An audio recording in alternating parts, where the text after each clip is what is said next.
మహిమ కలుగును గాక. డిసెంబర్ మాసం అంటేనే అది పండుగ మాసం. ఏ మాసం అయ్యా ఈ మాసం అంటే క్రిస్మస్ మాసం, క్రిస్మస్ పండుగ మాసం. చేరి వచ్చిన మనలో నేనే కానీ మీరే కానీ ఎన్నో పండుగలను మనం జరుపుకుని ఉంటాం, దానిలో ఎటువంటి సందేహం లేదు. ఎన్నో క్రిస్మస్ పండుగలను మనం దాటి వచ్చాం. అయితే క్రిస్మస్ ఆరాధన అనేది ఆ పదం, క్రిస్మస్ అనే పదం ఎలా వచ్చింది అంటే క్రైస్ట్ మాస్ అన్నారు. క్రీస్తును ఆరాధించటం, దానిని కాలక్రమేణా క్రిస్మస్ గా మార్చారు. అయితే క్రీస్తును ఈ లోకంలోనికి మానవునిగా వచ్చిన క్రీస్తును ఆరాధించడానికి జరుపుకునే పండుగ, ఆయన జనాన్ని జ్ఞాపకం చేసుకునే పండుగ. అయితే బైబిల్ గ్రంథంలో ప్రత్యేకంగా భక్తులైనటువంటి వారు, స్వార్థికులు ఆయన జనాన్ని సంబోధించారు మత్తయి, లూకాలో. అయితే ఈ రెండు పత్రికలలో కూడా స్వార్థికులు రాస్తూ ఆనాడు తొలి యేసు యొక్క జనన దిన వేడుకను ఏ విధంగా ఆరాధించారో వారు వర్ణించారు. ఆ తొలి క్రిస్మస్ పండుగ ఎలా జరిగింది, ఆ తొలి క్రిస్మస్ ను దేవుడు ఎలా అంగీకరించాడో అన్న విషయాలు స్పష్టంగా వివరంగా రాయబడ్డాయి. 3 రకాల ఆరాధనలు జరిగాయి, లేదా 3 గుంపుల వారు ఆయనను ఆరాధించడానికి వెళ్ళారు. మనందరికీ తెలుసు, చిన్నతనం నుంచి వింటూ ఉన్నా. మొదటిగా గొల్లలు వెళ్ళారు, ఆయనను ఆరాధించారు. జ్ఞానులు వెళ్ళారు, ఆయన ఆరాధించారు. దూతలు ఆయనను ఆరాధించారు. అయితే ఉదయకాలం ఆయన ఆరాధించినటువంటి ఈ 3 గుంపులలో వారు ఎలా ఆరాధించారో ఆయనను మనం ధ్యానించగలిగితే, ఆ ఆరాధన క్రమాన్ని నువ్వు నేను పాటిస్తే మన జీవితాలలో నిజమైన పండుగను చేసుకునే అవకాశం ఉంటూ ఉన్నది. ఎప్పుడైతే ఆ గొల్లలు, జ్ఞానులు, దూతలు ఎలా పండుగ జరిపారో, ఎలా ఈ లోకానికి మానవునిగా వచ్చినటువంటి యేసును దర్శించారో, ఆ అనుభవం నీకు నాకు అవసరమై ఉంటూ ఉన్నది. ఇంతకు మునుపే నీకు అనుభవం ఉన్నదేమో, ఒకసారి ఆలోచించుకుందాం. వాక్యపు లోతులలో నుండి మనము వెళదాం. ఇది నా మొదటిగా గొర్రెల కాపరులలో మనం చూద్దాం. వారి ఆరాధన ఎలా ఉన్నదో మనం ధ్యానిద్దాం. మొదటిగా లూకా సువార్తలోకి వెళితే 2వ అధ్యాయము, లూకా సువార్త 15వ వచనము. ఆ దూతలు తమ యొద్ద నుండి పరలోకమునకు వెళ్ళిన తరువాత ఆ గొర్రెల కాపరులు జరిగిన ఈ కార్యమును ప్రభువు మనకు తెలియచేయించి ఉన్నాడు.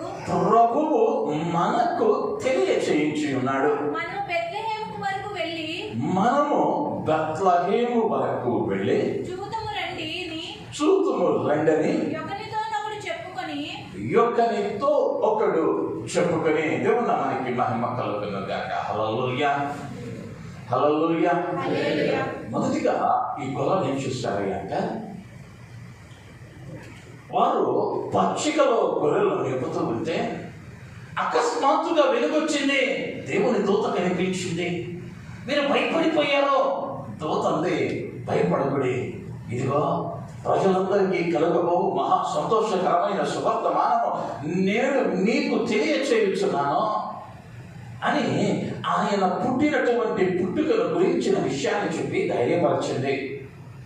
ఎప్పుడైతే ఈ మాటలు వారు విన్నారో, బెత్లెహేమునకు వెళ్ళుదము రండి అని ఒకరితోనొకరు చెప్పుకొనిది. అంటే మీరు బెత్లెహేములో లేరు, వీరు బెత్లెహేములో లేరు, వీరు వేరొక ప్రాంతంలో ఉన్నారు. ఇప్పుడు ఎక్కడికి వెళదామని ఒకరితో ఒకరు చెప్పుకుంటున్నారయ్యా అంటే బెత్లెహేములకు వెళదామని. బెత్లెహేములో ఏమున్నదయ్యా అంటే యేసు జన్మించి ఉన్నాడు అక్కడ. ఆ విషయం ఎవరు మాట్లాడుకుంటూ ఉన్నారయ్యా అంటే ఇక్కడ ఉన్నటువంటి గొర్రెల కాపర్లు. ఈ కాపర్లు అందరూ కూడా ఆ దూత మాట విన్నారు. వినని వారికి చెప్పటం లేదు ఈ మాట. అక్కడ లేనటువంటి వారి దగ్గరకు వెళ్ళి మేము దూతను చూసాం, దూత ఇలా చెప్పింది, అక్కడకు వెళదాం రండి అని వారితో చెప్పలేదు. వారిలో ఒకరితో ఒకరు ఏం చూసుకుంటున్నారు అంటే ప్రోత్సహించుకుంటూ ఉన్నారు, లేదా ఒకరినొకరు పురికొల్పుతూ ఉన్నారు. అంటే నిజమైన క్రిస్మస్ నీ జీవితంలో జరగాలి అంటే నీ తోటి విశ్వాసి పడిపోతూ ఉన్న దినములో ఆ విశ్వాసిని నీవేం చేయాలి అంటే ప్రోత్సహించాలి, పురికొల్పాలి. అది నిజమైన క్రిస్మస్. ఎన్నో క్రిస్మస్ జరుపుకున్నాం.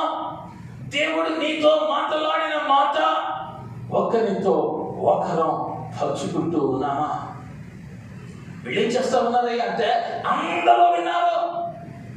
ఉన్న గొర్రెల కాపర్లు ఆ సంఖ్య ఎంత అన్నది ఖచ్చితమైన నిర్ధారణ సంఖ్య వ్రాయబడకపోయినా అక్కడ వాడిన పదజాలం వారు ఒకరితో ఒకరు చెప్పుకొని ఏం చెప్పుకున్నారు? బెత్లెహేములో యేసు పుట్టాడంట, అక్కడకు వెళదాం మనం. అందరికీ తెలిసిన సంగతి మళ్ళీ చెప్పుకోవాల్సిన అవసరం ఏముంది? అందరూ దూత చేత విన్నారుగా, అందరూ దూత చెప్పిన మాట విన్నారుగా, మళ్ళా అదే సంగతి చెప్పుకోవాల్సిన అవసరం ఏముంది అంటే ప్రతి వాని విశ్వాసము కూడా ఒకే స్థాయిలో ఉండేటువంటి అవకాశమా లేదు. అంటే వారు విన్నారు, కానీ ఆ మాటను కొందరు స్వల్పంగా ఎంచారు, కొందరు దృఢంగా ఎంచారు. ఈ స్వల్పముగా ఎంచిన వాణిని ఈ దృఢమైన విశ్వాసములో ఉన్నవాడు ఏం చేస్తా ఉన్నాడు అంటే ప్రోత్సాహపరుస్తూ ఉన్నాడు. మనం బెత్లెహేములకు వెళ్ళాలి, అక్కడ యేసు జన్మించాడు. లోక పాపములను మోసుకొని పోయేటువంటి దేవుని గొర్రెపిల్ల అక్కడ జన్మించింది. మనం అక్కడికి వెళ్ళాలి. నీ తోటి విశ్వాసే ఒకవేళ మందిరం మానేస్తా ఉంటే లేదా మందిరానికి రాకపోతే నువ్వేం చేయాలి అంటే మందిరానికి వెళదా. నీ కష్టంలో ఆయన నీకు తోడుంటాడని నువ్వేం చేయాలి అంటే ప్రోత్సహించాలి. వారు ఏదైనా కష్టం చెప్పారనుకో, వారు ఏదైనా ఇబ్బంది చెప్పారనుకో, సాధ్యమైతే ప్రార్థన చేయి, లేకపోతే మందిరానికి వెళదామని ఏం చేయాలి అంటే ఒకరినొకరు ప్రోత్సహించుకోవాలి, ఒకరినొకరు ప్రోత్సహించుకునే వారంగా ఉండాలి. వాళ్ళతో మాత్రమే నేను ప్రోత్సాహాన్ని ఇస్తానంటే ఈయనకు నా ప్రోత్సాహం ఉండదండి, ఎందుకంటే వీరు నా మాట వినరండి అంటే కుదరదు. ఎలా ఉండాలి అంటే మందిరంలో 100 మంది ఉన్నారంటే నీ దాకా వచ్చినప్పుడు ప్రతి వారిని ప్రోత్సహించే స్వభావం కలిగి ఉండాలి. కానీ కొన్ని పర్యాయాలు ఏమైతాయా అంటే మనం ప్రోత్సహిస్తాం, నేను దాన్ని తప్పంటం లేదు, కానీ కొంతమందిని ప్రోత్సహిస్తాం. ఎందుకయ్యా మిగిలిన ప్రోత్సహించమంటే వారితో మనకున్నటువంటి విభేదమే కానీ మనకున్నటువంటి మత్సరమే కానీ ఆ విషయంలో వారిని ఏం చేయమయ్యా అంటే మనం ప్రోత్సాహపరచడం లేదా ముందుకు నడిపించడం. ఎందుకంటే వారు ఎక్కకపోతే మాకెందుకులే, వారు ఎలా పోతే మాకెందుకులే అని విడిచిపెట్టేస్తూ ఉంటాం. కానీ లేఖనం చెబుతూ ఉన్నది ఆదిమ కాలంలో మొదటి క్రిస్మస్ పండుగ ఎలా జరిగిందయ్యా అంటే గొర్రెల కాపర్లు ఏ మాటనైతే విన్నారో దానిని ఒకరితో ఒకరు పంచుకున్నారు, ఒకరితో ఒకరు పంచుకున్నారు. ఏం పంచుకున్నారయ్యా అంటే రక్షకుని యొద్దకు వెళదాం, రక్షకుని యొద్దకు వెళదాం. ఏం పంచుకోవాలయ్యా విశ్వాసి అంటే రాని విశ్వాసి యొక్క బలహీనత కొరకు ప్రార్థించి వారిని ప్రోత్సహించడం నేర్చుకోవాలి. లేదా ఒక విశ్వాసి మందిరం మానేశాడు అనుకుందా, ఆనందంగా రాలేదు అనుకుందా, ఏం చేయాలయ్యా అంటే నువ్వు ఏదైతే విన్నావో దానిని వానికి బోధించి వాన్ని ప్రోత్సాహపరచాలి. మందిరానికి రాలేదు ఒక విశ్వాసి, నీకు తెలుసు నీ మిత్రుడో నీ స్నేహితురాలో మిగిలిన విషయాలను ప్రక్కన పెట్టి ఏ మాటలయ్యా మనం పంచుకోవాలి అంటే దూత తెలిపిన మాటలో ఆయన అల్పుని ద్వారా మాట్లాడుతూ ఉన్న మాట నువ్వేం చేయాలి అంటే ఒకరితో ఒక పంచుకుంటే ఏమైంది అంటే బలహీనుడు కూడా బలవంతునిగా మార్చబడగలిగిన స్థితిలోనికి రాగలిగిన వారంగా మనం ఉండటానికి అవకాశం అంటూ ఉన్నది. మొదటిగా ఏం నేర్చుకోవాలి? ఒకరినొకరు ప్రోత్సహించడం నేర్చుకోవాలి, ఒకరినొకరు ఉత్తేజపరచాలి. అది విశ్వాస జీవితంలో, లేకపోతే పండుగలో అది చాలా ప్రాముఖ్యమైనది అన్న విషయాన్ని నేను జ్ఞాపకం చేస్తూ ఉన్నాను. రెండవదిగా వారు ఎలా ఆచరించారయ్యా ఆ తొలి క్రిస్మస్ పండుగను అని గమనిస్తే 16వ వచనానికి వస్తే, త్వరగా వెళ్ళి దేవుని మనకి మహిమ కలుగును గాక. హల్లెలూయా. ఒకరితో ఒకరు చెప్పుకున్నారు, ఒకరితో ఒకరు ప్రోత్సాహించుకున్నారు. వీళ్ళు నేను అనుకుంటున్న విషయం ఏంటయ్యా అంటే, ఇంతవరకు యేసును చూడాల, ఇంతవరకు వీళ్ళు యేసునే చూడాల. కానీ వీళ్ళకి ఏముందయ్యా అంటే ఆయన చూడాలన్న ఆశ ఉంది. వీళ్ళలో ఏముంది? ఆయనను చూడాలన్న ఆశ ఉంది, త్వరగా వెళ్ళాలన్న ఆసక్తి ఉంది. నువ్వు నిజమైనటువంటి పండుగ క్రిస్మస్ ఆచరించుకునే జాబితాలో నీవు ఉంటే నీకేం ఆశ ఉండాలి అంటే, నీకేం ఆసక్తి ఉండాలి అంటే ఆయన దగ్గరకు త్వరగా వెళ్ళాలన్న ఆసక్తి అవసరమైనదిగా ఉంటూ ఉన్నది. భక్తుడు ఒక పాట రాశాడు, కష్టం వచ్చినప్పుడే కాదు ప్రార్థన, నష్టం వచ్చినప్పుడే కాదు ప్రార్థన, నీ ఇష్టం వచ్చినప్పుడే కాదు ప్రార్థన. ఆయన దగ్గరికి ఎప్పుడు పడితే అప్పుడు వస్తాం, ఖాళీ ఉంటే వస్తాం, ఖాళీ లేకపోతే రాము. అది ఆసక్తి అనబడదు. 2 రోజుల క్రితం నేను ఒక స్టేటస్ పెట్టా, చూస్తుంటారు. చూసిన కొంతమందికి అర్థం అవ్వకపోవడానికి అవకాశం ఉంది, ఎందుకంటే తమిళ భాషలో ఉంది ఆ వీడియో. క్లుప్తంగా ఆ సందేశాన్ని తెలియచేస్తాను. ఒక భార్య భర్తలు ఒక మందిరానికి వెళుతూ ఉన్నారు, రక్షించబడ్డారు, ఒక సంఘంలో సభ్యులుగా ఉన్నారు. 8 ఏళ్లుగా ఏ ఆరాధనను మిస్ అవ్వాల వాళ్ళు భార్య భర్తలు. దైవజనుడికి ఎంతో ఇష్టమైన కుటుంబం. 3 వస్తారు. మందిర ఆరాధన కంటే గంట ముందు వస్తారు. మందిరాన్ని శుభ్రం చేస్తారు, చాపలేస్తారు, కుర్చీలు వేస్తారు, అన్ని శుభ్రం చేసి ఆరాధనకు రెడీ చేస్తారు. ఆరాధన జరిగింది. భార్య భర్త కుమారుడు కూర్చుంటారు. కుటుంబం భార్య భర్త ఒకే ఒక కుమారుడు, 3 కూర్చుంటారు, ఒకే చోట కూర్చుంటారు ఆరాధనలో. 8 ఏళ్లుగా సంఘ కనపరి గమనిస్తూ ఉన్నాడు ఆ కుటుంబాన్ని. ఆరాధన అయిపోయిన అనంతరం అక్కడ ఉన్నటువంటి చాపట్లు చేస్తారు, ఆ ఉన్నటువంటి అంట్లను కడిగేస్తారు, మందిరాన్ని తుడుస్తారు, శుభ్రపరుస్తారు, అన్నీ చేస్తారు. అందరూ వెళ్ళిపోయినాక ఆఖరిని వెళ్తారు. 8 ఏళ్ళుగా చూస్తూ ఉన్నాడు మాస్టర్. ఒక వారం 9ంటికి వీళ్ళు రాలా, 10ంటికి ఆరాధన ప్రారంభమైనకి వచ్చారు. ఇప్పుడు 3 రాలా, 2 వచ్చారు, భార్య భర్తే వచ్చారు. ఆరాధనలో కూర్చున్నారు. ఒక చిన్న కాగితం మాస్టర్ గారికి పంపించారు. అయ్యా, మీ సందేశం తర్వాత 2 నిమిషాలు మాట్లాడే అవకాశాన్ని ఏంటి అన్నారు. మాస్టర్ గారు, ఎరిగిన కుటుంబం 8 ఏళ్ళుగా వీళ్ళ విశ్వాసాన్ని నేను చూస్తూ ఉన్నాను కదా అని చెప్పి ఆ 2 నిమిషాల సమయాన్ని వారికి ఇచ్చాడు. ఆమె మైకు తీసుకుంది. అయ్యా, నేను ప్రతి వారం నేను యేసును నమ్మినది మొదలు ఆలస్యంగా ఏ రోజు రాలా, నేను ఏ రోజు రాలా. ప్రతి వారం మేము 3గా రావటం మీరు చూస్తుంటారు, కానీ ఈరోజు ఇద్దరమే వచ్చామంటే ఎవరికి అర్థం కావటంలా. అమ్మ 3 వస్తే ఏంది, 2 వస్తే ఏంది అన్నట్టు చూస్తున్నారు జనాల్లో. ఈమె దుఃఖంతో చెబుతా ఉంది, అయ్యా, ఈరోజు ఉదయాన్నే నా ఒక్కగానొక కుమారుడు చనిపోయాడు. ఈరోజు ఆదివారం నేను ఆరాధనకు రావాలి, ఏం చేయాలో నాకు అర్థం కాలా. నా కుమారుని శవాన్ని నా ఇంటిలో పెట్టి తాళం వేసి నేను నా భర్త మందిరానికి వచ్చాను. నా కుమారుని శవాన్ని ఇంటిలో పెట్టి నేను నా భర్త ఆరాధనకు వచ్చాను. పాస్టర్ గారికి కోపం కట్ల తెచ్చుకొని వచ్చింది. బుద్ధి లేదంటమ్మా నీకు. కన్న కొడుకు చనిపోతే ఇంట్లో పెట్టి తాళం వేసి వచ్చావా అదే ఏమి తమాయించుకుంది. దైవజనుడు అన్నదానిలో కూడా తప్పు లేదు.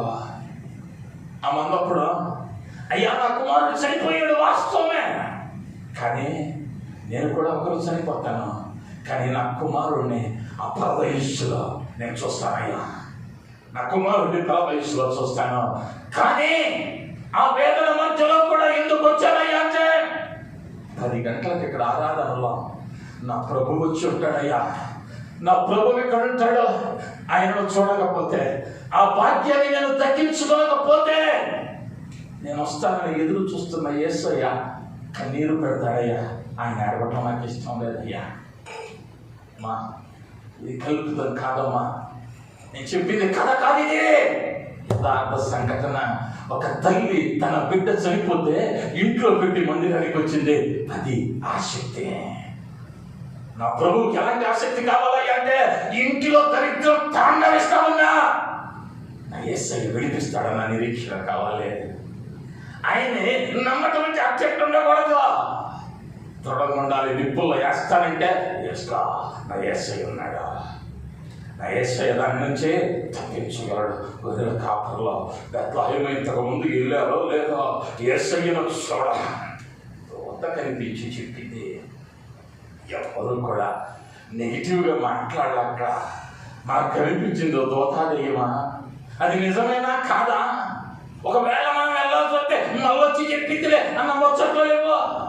ఇదేం చేశారయ్యా అంటే త్వరగా వెళుతున్నారు. దీనిలో ఏం కనిపిస్తుందయ్యా అంటే వారి ఆసక్తి కనిపిస్తుంది. ఇప్పుడు వెళ్ళేటప్పుడు గొర్రెలు ఉన్నాయి, వీటిని ఏం చెయ్యాలి, ఏం చేశారయ్యా అంటే విడిచిపెట్టి వెళ్ళారో ఆ గొర్రెలు దేనికి సాదృశ్యమయ్యా అంటే వారి జీవనోపాధికి సాదృశ్యం. ఇక అదే వారి పోషణ, వారి ఉద్యోగం. అదే అవి కనుక మీరు వెళ్ళి వచ్చే లోపు ఎవడన్నా తస్కరిస్తే, దొంగిలిస్తే నోటి కాడ కూడిపోయినట్లే. ఇక రేపటి నుంచి వృత్తి లేదు. కానీ ఏం చేశారయ్యా అంటే సమస్తమును విడిచి త్వరగా ఆయన దగ్గరకు వెళ్ళారు. నిజమైన క్రిస్మస్ పండగ నీ కుటుంబంలో జరగాలి అంటే మీరు ఏముండాలి అంటే త్వరగా ఆయన దగ్గరకు రావాలన్న ఆసక్తి కావాలి. మందిరంలో అటెండెన్స్ లో మొదట కాలు పెట్టేవాడిని నేనై ఉండాలి, యేసును పలకరించేది నేనవ్వాలన్న ఆసక్తి ఉండాలి. ఉదాహరణ చూద్దాను. ఇక్కడ ఈరోజు ఈ సీఎం వచ్చి నిల్చున్నాడు. ఎవరెళ్ళి ముందు సెకండ్ ఇస్తారంటే తొక్కిసలాట జరగవచ్చు. అవునంటామా కాదంటామా?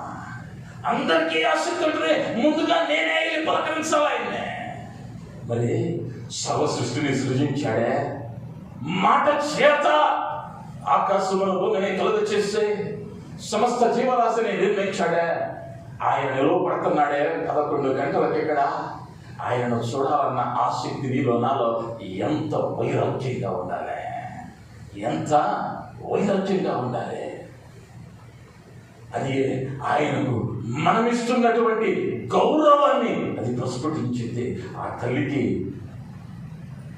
సాధారణంగా ఏ తల్లి కూడా ఒకవేళ కుటుంబంలో ఎవరైనా చనిపోతే, ఒకవేళ సేవకుడు వచ్చి ప్రార్థన చేస్తా ఉన్నా రోదన వినిపిస్తానే ఉంటుంది. ఎందుకయ్యా అంటే ఆ దుఃఖం అలాంటిదే. కానీ ఆ సాక్ష్యం ఉన్నప్పుడు ఎంతో ప్రభువులు ఆనందించాను. ఎందుకయ్యా అంటే అలాంటి విశ్వాసులు కూడా మన దేశంలో ఉన్నారు కాబట్టే ఇంకనూ క్రైస్తవ్యం కాపాడబడుతూ ఉన్నది. దేవుని మనకి మహిమ కలుగును గాక. హల్లెలూయా, హల్లెలూయా. ఎలాంటి కావాలయ్యా ఆసక్తి అంటే ఆ తల్లికి కలిగిన ఆసక్తి, గొర్రెల కాపరులకు కలిగిన ఆసక్తి ఎప్పుడైతే నీలో నాలో ఉంటుందో నిజంగా నీ ఇంట ఆ యేసు జన్మిస్తాడు. దాంట్లో ఎటువంటి సందేహం లేదు. మూడవదిగా 17వ వచనాన్ని చదువుదాం. వారు చూచి ఈ శిశువుని గూర్చి తమతో చెప్పబడిన మాటలు ప్రచురము చేసిరి. దేవుని నామానికి మహిమ కలుగునుగాక. ఈ పదాలు కొంచెం ఒకే రకంగా అనిపించిన వీటి మధ్య అర్థాలు చాలా వ్యత్యాసాన్ని ఇస్తాయి. 15వ వచనంలో ఏం చేస్తారయ్యా వీళ్ళు అంటే, ఒకరితో ఒకరు చెప్పుకున్నారు. వీళ్ళెవరయ్యా అంటే ఒకే మాటను విన్నటువంటి వారు, అంటే ఒకే సంఘములో ఉన్నవారు. వీరు ఒకరితో ఒకరు పంచుకున్నారు. ఇప్పుడు వీళ్ళు ఏం చేస్తా ఉన్నారయ్యా అంటే, దూత తమతో తెలిపిన సంగతులను ప్రచురం చేస్తా ఉన్నారు. అంటే ఎవరికయ్యా అంటే తెలియని వానికి, అంటే సంఘమునకు బయట ఉన్న వానికి, లేదా క్రీస్తును ఎరగని వానికి. మనకు అర్థం అవ్వాలి అంటే ప్రచురించడం. దినపత్రిక ఉంది, ప్రతిరోజు వస్తుంది మనకి. ఆ దినపత్రికను ఎవడైతే ముద్రించాడో లేదా ఎవడైతే తయారు చేశాడో ఆ సందేశాలను, వాడు ఉదయాన్నే 5 గంటలకి ఈరోజు పేపర్ వచ్చిందా, పేపర్లో వార్తలు ఏంటి అని చూడటం. ఎందుకయ్యా అంటే నీకన్నా ముందుగానే వాడు చూసి దానిలో ప్రూఫ్ రీడింగ్ చూసి తప్పులను సవరించి ఆ కలర్లను మార్చి అందంగా తయారు చేసి మార్కెట్లోకి వదిలేశాడు. ఇప్పుడు ఎవడయ్యా వెళ్తాడు అంటే ఇప్పటి వరకు ఆ పేపర్లో ఏమున్నదో తెలియని వాడు. ఎవరు కొంటున్నారయ్యా ఈ ప్రచురింపబడినటువంటి పత్రికను అంటే తెలియని వాడు కొంటా ఉన్నాడు. ఇప్పుడు ప్రచురము చేస్తూ వెళుతూ ఉన్నారంటే ఈ మార్గంలో ఎవరైతే ఎదురొస్తున్నారో వాళ్ళు ఏ మతమో, ఏ కులమో, ఏ జాతో, ఏ రంగో, ఏ భాష రాయబడకపోయినా వీరికి ఎదురవుతున్న ప్రతి వానికి ఏం చేశారు అంటే బెత్లెహేములో యేసు పుట్టాడని ప్రకటిస్తూ వెళ్ళారు. దేవుని నామానికి మహిమ కలుగునుగాక. హల్లెలూయా, హల్లెలూయా. నిజమైన క్రిస్మస్ ఆరాధన నీ జీవితంలో జరగాలి అంటే నువ్వేం చెయ్యాలయ్యా అంటే, దేవునిని ఎరుగనటువంటి వారికి ఈ పండుగ దినాలలో అయ్యా క్రీస్తు 2000 సంవత్సరాల క్రితం నీ కోసం పుట్టాడని వానికి పరిచయం చేయాలి. 2 నిమిషాల్లో సువార్త చెప్పాలి. ఎలాగండి చెప్పటం అంటే, ఈ మాసం నీకు ఆ వసతి ఇచ్చింది. ఏందయ్యా వసతి అంటే, ఒక 10 రూపాయలు పెట్టేదన్నా ఒక బహుమతి కొన, లోపల ఉన్నదేదో కనిపించకుండా ఒక మెరిసేటువంటి కాగితాన్ని చుట్టూ అది తీసుకుని వెళ్ళు. ఇస్తా ఆ చేతిలో పెట్టకముందే ఒక్క మాట చెప్పిస్తానను ఆగుతాడు. నువ్వు 5 నిమిషాలు చెప్పినా వింటాడు. ఎందుకయ్యా అంటే చేతిలో మెరుస్తూ ఉన్న బహుమతి ఉంది కాబట్టి, ఆ బహుమతి వానికి ఇస్తూ ఉన్నావు కాబట్టి వింటాడు. ఆ వింటూ ఉన్న సందర్భంలో చెప్పు, యేసు నీ కోసం ఈ లోకంలోనికి వచ్చాడయ్యా, మానవునిగా పుట్టాడు. ఆ సందర్భాన్ని పురస్కరించుకునే నీకు ఈ బహుమతి ఇస్తూ ఉన్నాను. ఆయన జీవితంలో సంతోషాన్ని నింపాడు, నీ జీవితంలో కూడా సంతోషాన్ని నింపాలని ఆశిస్తూ ఈ చిన్న కానుకనిస్తున్నానని 10 రూపాయలు నువ్వు ఇచ్చేది. ఆ 10 రూపాయలతో మనకు వచ్చేటువంటి నష్టం లేదో, లేకపోతే వరల్డ్ ట్రేడ్ సెంటర్ ఏమీ కూలిపోదు.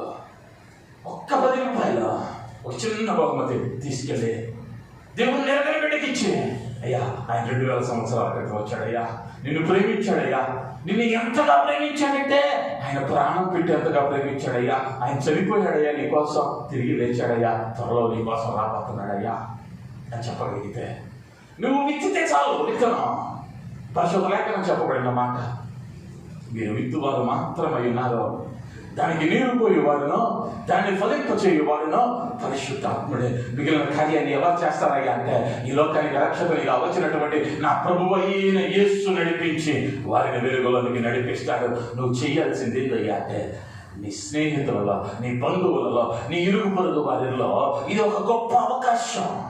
ఈ పండుగ మాసం అనేది ఇతరులకు ప్రభువు పుట్టాడన్న సంగతి, వారి కొరకే పుట్టాడన్న సంగతిని వారికి తెలియచేయటం, అది ఉపయోగం, అది ఆశీర్వాదం, అది దీవెనకరం. చిన్నపిల్లలు ఒక స్కిట్ ఇస్తా ఉన్నారు ఒక పండగకి. పరలోకంలో యేసుక్రీస్తు వారు కూర్చొని ఉన్నాడు, కెరూబులు శిలుబులు నిలవబడ్డారు, ప్రధాన దూతలంతా ఉన్నారు, పెద్దలు సింహాసనాల మీద ఆశీనులు ఉన్నారు, ఒక్కొక్కరు పరలోకానికి వస్తా ఉన్నారు. వారి పేర్లు జీవ గ్రంథంలో ఉన్నావో లేవో దూతలు చూస్తూ ఉన్నారో, నెట్టివేస్తూ ఉన్నారో. ఒక క్రైస్తవురాలు వచ్చింది. చాలా మంది వచ్చి వెళ్ళిన తర్వాత ఒక క్రైస్తవురాలు వచ్చింది. అక్కడ నిలవబడింది. ఆ గేట్ దగ్గర ఉన్నటువంటి ఆ దూతను అడుగుతా ఉంది, అయ్యా నా పేరు ఉండేమో చూడు. ఏ పేరమ్మా నీ పేరు? మేరీ. నా పేరు మరియా. నా పేరు ఉందేమో చూడు అందా. నీ పేరు లేదమ్మా వెళ్ళిపో అన్నారు. నా పేరు లేకపోవటం అయితే నేను ప్రతి ఆదివారం మందిరానికి వెళ్ళా, ప్రతి ఆదివారం మందిరానికి వెళ్ళా, ప్రతి నెల దశమి భాగం ఇచ్చా, ప్రతి వారం ఉపవాసం ఉన్నా, నా ఇంటి నిండా వాక్యాలే, నా పేరు లేకపోవటం ఏంటి అందే. మా పక్క నుంచో నీ పేరు లేద్దాం. ఇవకి అర్థం కావటల్లా, ఇవకి అర్థం కావటల్లా. అంతలోకి ఆ ఇంట్లో పనిచేస్తున్న లక్ష్మమ్మ వచ్చింది. వచ్చి మీరక్క నువ్వేంది ఇక్కడ ఉన్నావు అందే. అమ్మ నన్ను కూడా తీసుకొచ్చారు తోతలో. ఈ లక్ష్మమ్మకు తెలీదు ఇది పరలోకమని, చనిపోయిన తర్వాత ఇక్కడికి వస్తారని ఆమెకు తెలీదు. ఆమె తీసుకొచ్చారు. అమ్మ నీ పేరు ఏందన్నారు. నా పేరు లక్ష్మమ్మ అందే. నీ పేరు కూడా లేదమ్మా వెళ్ళిపో అన్నారు. అయ్యా అసలు ఏంది, ఏం జరుగుతుందో నాకు అర్థం కావట్లేదు అందే. అమ్మా ఆయన తిరిగి వచ్చాడు నీ కొరకు పుట్టి చనిపోయినటువంటి యేసయ్య. నువ్వు ఎత్తబడ్డావు, ఇప్పుడు నీకు తీర్పు తీర్చబడతా ఉంది. నువ్వు ఇప్పుడు నరకంలో నీకు వెళ్తావు. అయ్యా నాకు తెలియదే ఈ విషయం. ఇప్పుడు మరి మన మేరీని చూసి అతోతలు చెబుతా ఉన్నాయి, నువ్వే తప్పు చేయలేదు అనుకున్నావు కదా, ఇదిగో సాక్ష్యం. నువ్వేం చేసేవయ్యా అంటే నీ ఇంటికి ప్రతిరోజు వచ్చి పని చేస్తావున్నా ఈ పని మనిషికి తర్వాత ఏం జరగబోతుందో ఒక్కరోజు చెప్పలా. ఆడమట్టుంది, ఏడమట్టుంది, ఆ ఇంట్లో ఏం వండారు, ఈ ఇంట్లో ఏం వండారు, ఆ ఇంట్లో ఏం సంగతులు, ఈ ఇంట్లో ఏం సంగతులు ఈ అడిగావు కానీ ఏం చెప్పలేదయ్యా అంటే ఆయన త్వరలో రాబోతున్నాడు, నీకోసం చనిపోయాడు, తిరిగి లేచాడు అన్న సంగతి చెప్పలా. అంటే ఆయనను ప్రచురపరచకపోతే ఏందయ్యా అంటే పరలోక రాజ్య ప్రవేశమా లేదా? ఎందుకయ్యా అంటే మాట్లాడుతూ ఉన్నాను, ఆయన ఇచ్చిన ఆజ్ఞలలో ఒకటి అది, మీరు సర్వలోకములకు వెళ్ళి సర్వ సృష్టికి సువార్తను ప్రకటించునే. రేపు స్టేజ్ చేసుకుని మైక్ పెట్టుకుని బ్యాండ్ పెట్టుకుని పాటలు పడుతూ ఆరాధన చేసి గంటన్నర సేపు వాక్యం చెప్పక్కర్లా. ఈ పండగ మాసంలో 2 నిమిషాల సమయం తీసుకో. యేసయ్య నీ కోసం పుట్టాడు, ఆయన అద్భుతాలు చేస్తాడు, నీ కొరకు చనిపోయాడు, నీ పాపాలను కడిగి వేశాడు. ఈ 3 ముక్కలు చాలు. ఈ 3 ముక్కలు వారి కష్టంలో ఆలోచింపు చేస్తాయి, వారి వేదనలో ఆలోచింపు చేస్తాయి. ఈరోజు ఉదయకాలం ఒక ఆర్టికల్ చదివాను. 1912వ సంవత్సరం అనుకుంటా, ప్రపంచంలోనే నాస్తికులలో ప్రథముడు అతడు. నాస్తికులలో ప్రథముడు. ఒక చోట ఇద్దరు కొట్టుకుంటూ ఉన్నారు. వారి మధ్యలోనికి ఆ గొడవను సర్ది చెప్పటానికి వెళ్ళాడు నాస్తికుడైన వ్యక్తి. ఆ ఇద్దరు వ్యక్తులు ఇప్పుడు ఏమయ్యారయ్యా అంటే తిరగబడి ఈయన్ని కొట్టారు. ఆ గొడవను సర్దటానికి వెళ్ళాడు పెద్ద ఆయన. వాళ్ళు ఏం చేశారయ్యా అంటే ఈ పెద్ద ఆయన్ని కొట్టేశారు. ఇంటికి వచ్చాడు. ఇంటికి వచ్చి పండుకొని ఆకాశాన్ని చూసి అడుగుతున్నాడు, అయ్యా వీళ్ళకు హృదయాలు ఉన్నాయా లేవా? నాస్తికుడు మనుషుల హృదయాలను ఏలుతున్నవాడు ఎవడు? మనుషుల హృదయాలను ఏలుతున్నవాడు ఎవడు అన్న ప్రశ్న వేశాడు. అర్థం కాల. నాస్తికుడు దేవుడనే వాడిని నమ్మడు. కాసేపు అయ్యేసరికి అన్నాడు, దేవుడా నువ్వనేవాడు ఒకడు ఉంటే ఈ హృదయాలను ఏలేవాడు ఎవడో నాతో మాట్లాడంటే ఒక స్వరాన్ని విన్నాడంట. ఆ స్వరమే నా ప్రభువు అయిన యేసయ్యదే. ప్రభువు అయిన యేసయ్య స్వరాన్ని విన్నాడు. ఆ రోజు వరకు ప్రపంచంలోనే నెంబర్ 1 నాస్తికుడు ఏమయ్యాడయ్యా అంటే మోకరించేవాడయ్యాడు. నేను ఎప్పుడైతే అతడు మారడండి, అతడు చెప్పిన వినడండి, అతడు బలమైన ఇది కలిగిన వాడండి, నీకు అనవసరం. కార్యం చేసేవాడు పరిశుద్ధాత్ముడు. ఈ లోకంలో పుట్టిన ప్రతి వాని కొరకు నా ప్రభువు 2000 సంవత్సరాల క్రితమే ఈ లోకంలో జన్మించి మరణించాడు. కార్యం జరిగించేవాడు ఆయనే. మనం చేయవలసిందల్లా అంటే బెత్లెహేములో గొర్రెల కాపరులు చేసినట్లుగా ఆయన శుభ సందేశాన్ని ప్రచురం చేయాలి. ఆ విధంగా ప్రచురం చేయగలిగితే ఈ మాసంలో నువ్వు 100 మందికి చెప్పక్కర్లా, ఒక్కళ్ళకి దేవుడు తెలియని వాళ్ళకి ఒక్కళ్ళకి చెప్పు చాలు. వాక్యం చెప్పబడింది, భూలోకంలో ఒక్క పాపి రక్షించబడుట పరలోకమందు అది గొప్ప పండుగ. ఇప్పుడు క్రిస్మస్ నీ ఇంట్లో మాత్రమే కాదు, పరలోకంలో కూడా జరిగింది. అది ఎందువల్ల అంటే నిన్ను బట్టి జరిగింది. హల్లెలూయా. వాడికి ఎంసెట్ లో స్టేట్ ఫస్ట్ ర్యాంక్ వచ్చింది అనుకుందాం, నేనేనండి వాడి కోచింగ్ ఇచ్చింది అని చెప్పుకోవడం ఎంత గర్వపడతావా లేదా? వాడికి నేర్పించింది నేనేనండి, నా దగ్గర చదువుకున్నాడు కాబట్టి వచ్చిందండి ఫస్ట్ ర్యాంక్. ఇప్పుడు ఏమవుతుందయ్యా అంటే పరలోకానికి వాడు వెళ్ళబోతున్నాడు. వాడు ఎవరి వల్ల వెళ్ళబోతున్నాడు? ఎవరి ద్వారా వెళ్ళబోతున్నాడు? ఎవరి వలన వెళ్ళబోతున్నాడు అంటే నీ వలన. అది ఎంసెట్ ర్యాంక్ కన్నా, ప్రధాని పదవి కన్నా అత్యున్నతమైనటువంటి సింహాసనాన్ని ఇచ్చేటువంటి ఆధిక్యతను విడుచుకోవద్దు, సిగ్గుపడవద్దు. ఆయనను ప్రచురించడానికి. మూడవదిగా లూకా సువార్త 2వ అధ్యాయం 20వ వచనం. అంతటా ఆ గొర్రెల కాపరులు తమతో చెప్పబడినట్టుగా తాము విన్న వాటిని కన్న వాటినన్నిటిని గురించి దేవుని మహిమపరచుచు స్తోత్రము చేయుచు తిరిగి వెళ్ళిరి.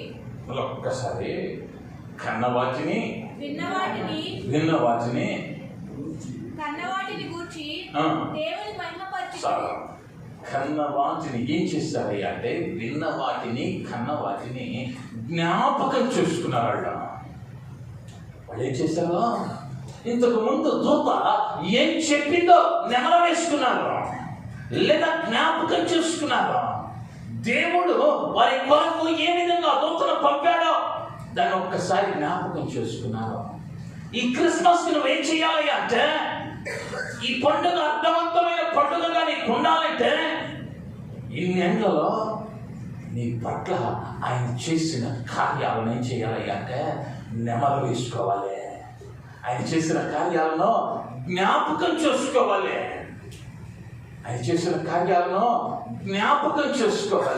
గొర్రెల కాపర్లు అదే చేస్తా ఉన్నారు. గొర్రెల కాపర్లు ఏం చేస్తా ఉన్నారు అంటే వారు వినిన వాటిని కనిన వాటిని జ్ఞాపకం చేసుకున్నారు.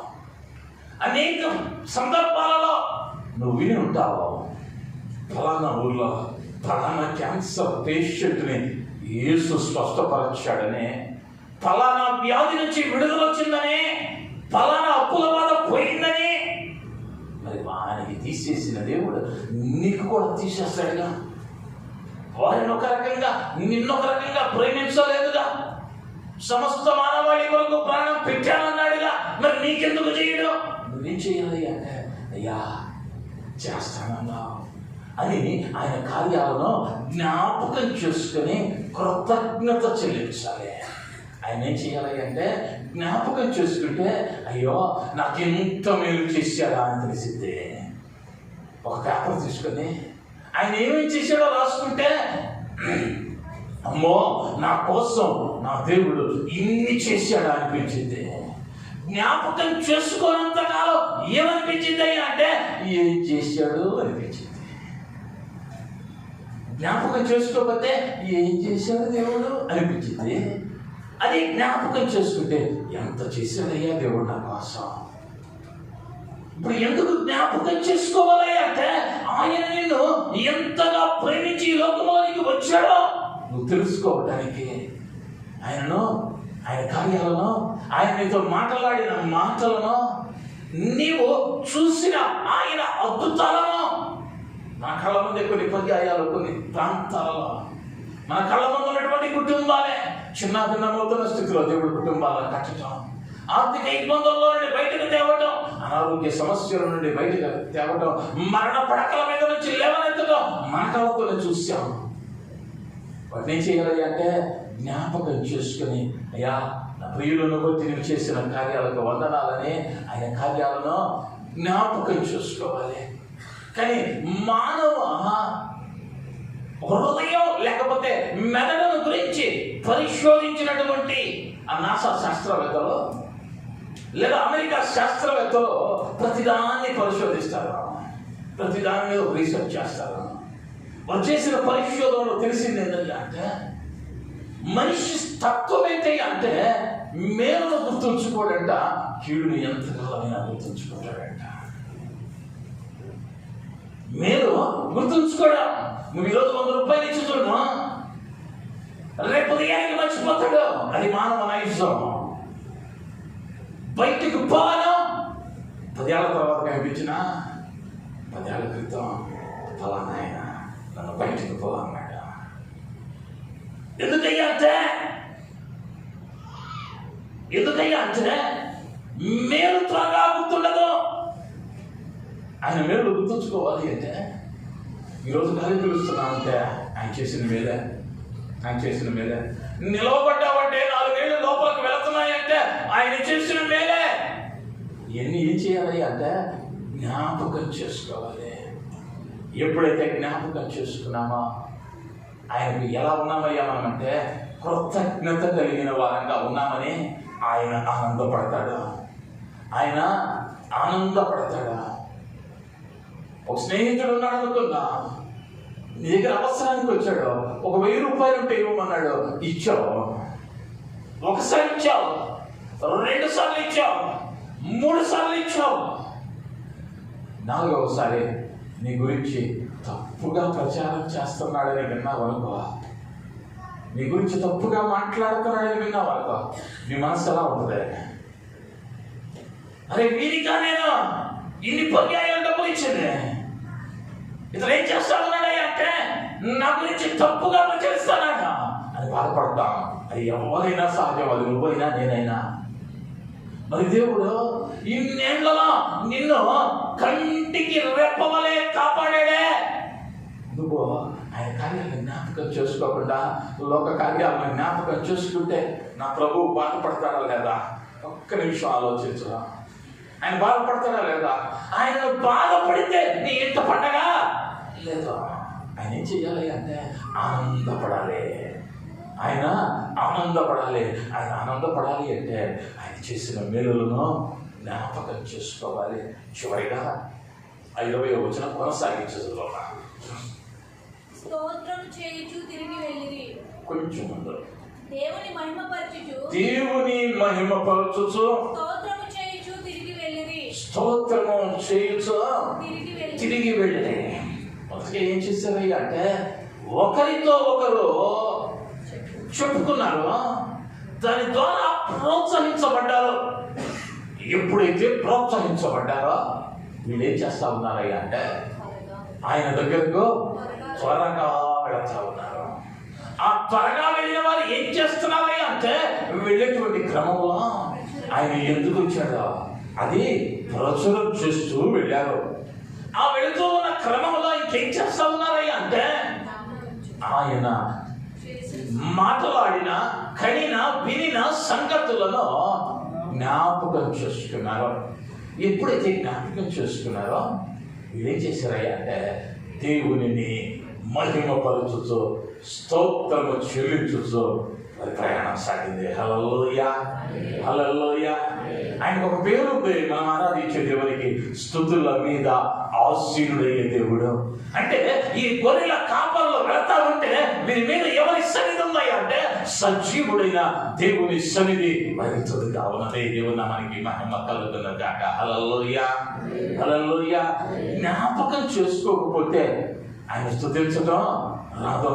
కొంతమంది ఆరాధనలో నిలవబడతాం, వచ్చిందా లేదా 4 సార్లు చూడాలి ఆ ప్లేస్కి వెళ్ళి. ఆరాధనలో ఉన్నాం, ఏం చేయట్లేదయ్యా అంటే జ్ఞాపకం చేసుకోవట్లా. కాకపోతే మన జ్ఞాపకం ఏందయ్యా అంటే ఫలానా సిస్టర్ని ఫలానా పాత చింతకాయ పచ్చడి తెమ్మన్నారు కదా, తెచ్చిందా లేదా, వచ్చిందా లేదా. ఇక్కడే ఉన్న గ్యాస్ అంతా. కానీ ఇంకొక ఉంటుంది, కళ్ళు దారులు కారిపోతా ఉంటాయి, కళ్ళు దారులు కారిపోతా ఉంటాయి. ఎవరన్నా చూస్తున్నారన్న సిగ్గు కూడా ఉండదు. తన పక్కన ఏం జరుగుతుందో కూడా పట్టించుకోదు. ఏమేం చేస్తుందయ్యా అంటే ఆమె కుటుంబాన్ని దేవుడు ఎలా నడిపించాడో జ్ఞాపకం చేసుకుంది. ఇద్దరు ఆరాధనలోనే ఉన్నారు. ఒకరేమో పక్క చూపులు చూస్తున్నారు, ఒకరేమో కన్నీటి పర్యంతమవుతున్నారు. వీళ్ళిద్దరిలో వ్యత్యాసం ఏంటయ్యా అంటే ఒకరికి జ్ఞాపకం చేసుకునే సమయం లేదు, జ్ఞాపకం చేసుకునే సమయం లేదు. వీరి ధ్యాసంతా ఎక్కడయ్యా అంటే యెహోవా సంబంధమైన కార్యాల వైపు. కానీ ఇంకొక ముందే ఈమెం చేసిందయ్యా అంటే ఆయన కార్యాలను జ్ఞాపకం చేసుకుంది. ఇప్పుడు ఏమవుతుందయ్యా, ఆయన కార్యాలు జ్ఞాపకం చేసుకుంటే కన్నీటి దారిలో ఆగటంలా. ఒక్కసారి నీవైనా నేనైనా ఆ పాత జీవితాన్ని జ్ఞాపకం చేసుకుంటే 10 ఏళ్ల క్రితం నువ్వు ఎట్టున్నావా, 20 ఏళ్ల క్రితం నువ్వు ఎట్టున్నావా ఒక్కసారి జ్ఞాపకం చేసుకో. ఈరోజు నీ స్థితి ఏంటో జ్ఞాపకం చేసుకో. నీ జ్ఞానం అయితే కాదు, నీ చదువు అయితే కాదు, నీ చదువు దానికి కారణమైతే నీకన్నా గొప్ప చదువులు చదివిన వాళ్ళు చెప్పులరిగిపోయేటట్టు తిరుగుతున్నారు ఈ చెన్నై పట్టణంలోనే. నీ జ్ఞానమేమో గోల్డ్ మెడల్ సాధించి పిహెచ్డీలు చేసి దిక్కుతోచని స్థితిలో రోడ్డు మీద తిరుగుతున్నారు. నీ జ్ఞానం కాదు. ఎన్ని ఏంటయ్యా అంటే నా ప్రభువు పెట్టిన భిక్ష, అది నీకైనా నాకైనా 10 ఏళ్ల క్రితం ఉన్న స్థితికి ఈ స్థితికి మార్పు కలిగిందంటే ఆయన పెట్టిన భిక్ష. మరి జ్ఞాపకం చేసుకుంటున్నామా? అది కనుక ఒక్కసారి జ్ఞాపకం చేసుకుంటే ఏమైందయ్యా అంటే కన్నీరు ఆగదు. ఏం చేసుకోమంటున్నాడు అంటే జ్ఞాపకం చేసుకోమన్నాడు. గొల్లలో ఎలాంటి క్రిస్మస్ ఆరాధించారయ్యా అంటే యేసు క్రీస్తు మెచ్చుకునేటువంటి ఆ మొదటి క్రిస్మస్ ఆయన పరమ ఆనందముతో వారి యొక్క స్తుతులను అంగీకరించాడు. మరి నువ్వు ఎన్ని క్రిస్మస్లు జరుపుకున్నావో నాకైతే తెలియదు. ఒకవేళ ఎంతమంది జరుపుకున్నావో లేదో నిజమైన క్రిస్మస్, మరికొద్ది దినాలలో ఆయన జన్మదినాన్ని జరుపుకోపోతా ఉన్నాం. ఎందుకు కార్యాలు పొలం దగ్గర మనం నేర్చుకుంటే మన ఈ క్రిస్మస్ ఎలా ఉండబోతా ఉన్నదయ్యా అంటే నిన్ను బట్టి పరలోకంలో ఒక పండుగ జరగబోతా ఉంది. ఆయన అన్నాడు, దూతందే భయపడకుడే, ప్రజలందరికీ కలుగబోవు మహా సంతోషకరమైన సువర్తమానము నేడు నీకు తెలియచేయుచున్నాను. ఇక భయపడాల్సిన పని నువ్వు లేదా. ఎప్పుడయ్యా అంటే ఈ 5 కార్యాలను కనుక నువ్వు నెమరవేసుకుంటే నేర్చుకుంటే ఇక నీ జీవితంలో ఏముండదయ్యా అంటే భయం మనకు తావులేదు. ఎందుకు భయం మనకు తావులేదయ్యా అంటే నువ్వు పడిపోతా ఉన్నా ప్రోత్సహించే సహోదరుని దేవుడు నిలవపెడతాడన్న నమ్మకం ఉంటుంది. లేదా నీ తోటి విశ్వాసి పడిపోతాడన్న అపనమ్మకం నీకుండదు. ఎందుకయ్యా అంటే వాడు పడిపోతూ ఉన్న సమయంలో నేను బలపరచవలసిన బాధ్యత నా మీద ఉన్నదన్న ఆ ఆత్మీయమైన గ్రహింపులో ఉన్నావు కాబట్టి. రెండవది, నువ్వు భయపడవు. ఎందుకయ్యా అంటే మందిరం తలుపు తీయగానే ప్రభువును పలకరించే మొదటి వ్యక్తిగా నీవు ఉన్నప్పుడు, త్వరగా ఆయన మందిరానికి వచ్చినప్పుడు, ఎప్పుడైనా ఏ వ్యక్తికైనా మనం ఎంత గౌరవం ఇస్తూ ఉన్నాం అన్నది వారితో మనం కలిసేటువంటి విధానంలోనే తెలిసిపోయితే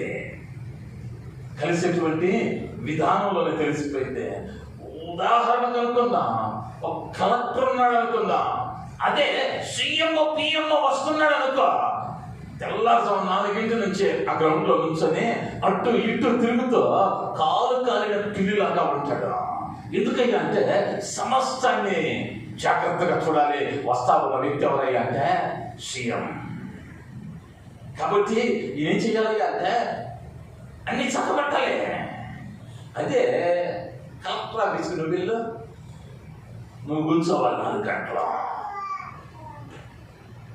ఆయన మనిషి, నువ్వు మనిషిగా. ఎందుకు తేడా? ఆయన పదవికి ఇస్తూ ఉన్న గౌరవం, ఆయన పదవికి ఆయన స్థాయికి ఇస్తూ ఉన్న గౌరవం నువ్వు ఆరాధించడానికి వస్తుంది. ఈ 4 గోడలతో కట్టబడిన స్థలంలో కాసేపు కూర్చొని వెళదామని కాదు. సర్వ సృష్టికర్త అయిన సజీవుడైన యేసును దర్శనం చేసుకోవటానికి మరి ఎంత విలువ ఆయనకి, ఆయన మీద ఎంత ఆసక్తి ఉండాలి. ఆ ఆసక్తి కనుక నీలో ఉంటే నీ ఇంట ఈ సంవత్సరం నా యేసు జన్మిస్తాడు, ఇక భయపడవలసిన అవసరం లేదు. 3వదిగా ఆయనను ప్రచురపరుస్తూ వెళ్ళారు. అవకాశం దొరకలేదేనని, లేదా చెబితే ఏమన్నా అనుకుంటారని మొకమాటంతో చెప్పలేకపోతున్నారేమో. మొకమాట పడ్డా వరకు ఈరోజు ఆయన వచ్చిన తరువాత సిగ్గుతో తలదించుకోవాలి, ఏడవాలి, నిప్పుల మధ్య ఆరుని అగ్ని మధ్య అలాడిపోవాలి. నీకు అవకాశం దొరికిందా? ఇది పండగ సమయం, చక్కని అవకాశం. పక్కింటి వాళ్ళకి వాళ్ళ పండగకి నువ్వు తీసుకున్నావుగా పలహారం, వాళ్ళ పండగకి పలహారం తీసుకున్నావుగా, మరి నీ పండగకి పలహారం ఇస్తావుగా. ఇచ్చేటప్పుడు అక్క ఏసై నిన్ను ప్రేమిస్తున్నాడు, నీకోసం ప్రాణం పెట్టాడు, ఈ 2 ముక్కలు చాలు. ఆ జీవితాన్ని ఒక దినాన నా ప్రభువు మారుస్తాడు. వాళ్ళ దేవుని దగ్గరకు నడవటానికి సహాయం చేస్తాడు. ఈ విధంగా కొన్ని కోట్ల కుటుంబాలు మార్చబడ్డాయి ప్రపంచ చరిత్రలో. ఒక్క మాటతో మార్చబడ్డ కుటుంబాలనే కాదు. నువ్వు మాట్లాడే మాట పరలోకంలో పండగ తెచ్చేదిగా ఉండాలి. ఈ పండగకైనా నువ్వు ఇస్తున్న బహుమతితో పాటు జీవం కలిగిన ఒక్క మాట విద్యా స్థలంలో యేసు అన్న ఒక్క మాట విత్తు చాలు. దానికి నా ప్రభువు నీరు పోస్తాడు, ఫలింప చేస్తాడు. ఆయన సువార్తను ప్రకటించిన వారి పాదములో ఎంతో సుందరము అన్నాడు. ఆ సుందరమైన పాదాలలో నీ పాదాలు కూడా ఉండబోతా ఉన్నాయి. దేవునికి మహిమ కలుగునుగాక. హల్లెలూయా. ఎప్పుడు అంటే ఆయనను ప్రకటించినప్పుడు, ప్రచురపరిచినప్పుడు. తర్వాత ఏం చేస్తారయ్యా అంటే కలిగిన వాటిని, వినిన వాటిని జ్ఞాపకం చేస్తున్నారు నీ జీవితంలో. ఆయన ఏమేం చేశాడో, ఆయన కార్యాలేంటో ఒక్కసారి జ్ఞాపకం చేసుకో, కృతజ్ఞత చెల్లించో. మరి గొప్ప కార్యాలు నీ జీవితంలో నా ప్రభువు చేయటానికి సిద్ధం కలిగిన వానిగా ఉంటూ ఉన్నాడు. నువ్వు కృతజ్ఞత చూపగలిగితే ఈ క్రిస్మస్ మునుపు జరుపుకున్న పండుగల కంటే నిన్నగా జరుపుకోవటానికి నా ప్రభువు కృప చూపిస్తాడు. చివరిగా ఏం చేస్తారంటే ఆయనను మహిమపరచుచు, స్తోత్రము చెల్లించుచు వెళ్ళి ఏం చెయ్యాలి అంటే నువ్వు ఆయన ఆరాధించేటప్పుడు ఈ 4 పైన 4 ఉంటే 5వది ఆటోమేటిక్గా పూర్ణ బలంతో, పూర్ణ శక్తితో, పూర్ణ ఆత్మతో ఏం చేస్తామయ్యా అంటే నీ గొంతు ఎలా ఉందో, పెద్దగా మాట్లాడుతున్నావా, చిన్నగా మాట్లాడుతున్నావా అన్నదే సమస్య కాదు. ఏ విషయాన్ని చెబుతూ ఉన్నావు అన్నది సమస్య కాదు. నా ప్రభు ఏం చూస్తున్నాడయ్యా అంటే హృదయాంతరంగాన్ని చూస్తున్నాడు. ఇప్పుడు ఏమైందయ్యా అంటే కొంచెం చదువుకునేసరికి మనం, పాతకాలంలో ఒక సామెత ఉంది, చదువుకోకముందు కాకరకాయ అన్నాడంట, చదువుకున్న తర్వాత కీకరకాయ అన్నాడంట. ఇప్పుడు ఏమంటున్నామయ్యా అంటే నోరెత్తి స్తుతించక్కర్లా, హృదయ మర్మాలు ఎరిగిన దేవుడిగా హృదయంలో ఆరాధించేస్తాం. ఆయన సన్నిధిలో ఏం చేయాలి అంటే జ్ఞాపకం చేసుకుని కన్నీరు కార్చాలి. నేను అనేక పర్యాయాలు చెప్పాను, వాక్యం జ్ఞాపకం చేసుకున్నా. అక్కడ వ్రాయబడిన సంఘటనలు, సందర్భాలు వేరే ఉంటాయి. వాటిని నీకు అనుకూలంగా మలుచుకోవద్దు. నేను ఎప్పుడు చెప్పాను, కీర్తన గ్రంథంలో ఒక మాట ఉంది, ఆయన నోట నుండి, ఆయన నాసిక రంధ్రములలో నుండి పొగ వచ్చును. ఒక పిల్లోడికి సిగరెట్ తాగుతురా అంటే ఆయన నాసిక రంధ్రములలో నుండి పొగ వచ్చును కదయ్యా. ఎవరైనా దేవుడి ముక్కులను చెప్పవచ్చునే, నేరుతే తప్పే ఉంది. ఒక ఆయన అయితే నన్ను అడిగాడు, తను వచ్చి ప్రార్థన చేయమన్నాడు. నేను చేయనన్నా. ఆయన అన్నాడు, పాస్టర్ గారు మీకు బైబిల్ తెలుసుగా అన్నాడు. అవునయ్యా అన్న. యేసయ్య చేసిన మొదటి అద్భుతం ఏంటి అన్నాడు. నేను ద్రాక్షరసంగా చేశానయ్యా. ఆ వైనే కానీ దాకా వచ్చేది. ఆయన చేసిందాన్ని తప్పుపడతావా? చేయొచ్చుగా. ఎట్టయిపోయామయ్యా అంటే ప్రతిదీ అనుకూలంగా మలుచుకుంటూ ఉన్నాం. కానీ వాక్యం ఏంటంటే అంటే ఒక పుల్లైనను వద్దైనను తీసేయడానికి అవకాశం లేదు. ఉన్నది ఉన్నట్లుగా పాటించాలి. గొర్రెల కాపరులు చేసిన ఆ తొలి ఆరాధన వంటి ఆరాధన ఈ సంవత్సరం నీ ఇంటిలో ఉంటే నీకున్న ఇబ్బంది, కష్టం, నష్టం, వ్యాధి, బాధ అన్నీ కూడా ఇది ఆఖరి మాసం. ఇక ఎప్పుడు వాటిని నువ్వు చూడవు. ఎందుకయ్యా అంటే లోకరక్షకుడు నీ ఇంటి జన్మించాడు. అక్కడ అన్నాడు దూత, మహా సంతోషకరమైన సువార్తమానం, మహా సంతోషం. ఇక ఆ సంతోషానికి అదుపు లేదా అవధులు లేని సంతోషం నీ ఇంట్లో కావాలి అంటే ఈ గొల్లలు బట్టి క్రిస్మస్ మన ఏంటో జరగాలి. అతి జ్ఞానాన్ని దేవుడు మనకి ఇవ్వాలని తలలో ఉంచుదాం. చిన్న ప్రార్థన. కృప కలిగిన మా యేసయ్య, దయ కలిగిన మా తండ్రి, ఈ బంగారు పాదాలకు వందనాలు, స్తుతులు, స్తోత్రాలు. దయ కలిగిన మా యేసయ్య, అయా కొలలో ఏ విధంగా ఆ తొలి క్రిస్మస్ను జరుపుకున్నారో నీ వాక్యపు లోతుల్లో నుండి మాతో మాట్లాడినందుకు వందనాలు. అయా మాట్లాడిన ప్రతి మాటను బట్టి మీకు స్తుతులు, స్తోత్రాలు. బిడలైన మేమందరూ కూడా వాటిని ఆచరించడానికి నిజమైనటువంటి పండుగను మా జీవితాల్లో జరిగించుకోవడానికి మీరు కృప చూపించమని, మీ కృపను కృమరించమని, దీవించి ఆశీర్వదించమని యేసు నామములో అడుగుతున్నాను తండ్రి. ఆమేన్. ఆమేన్.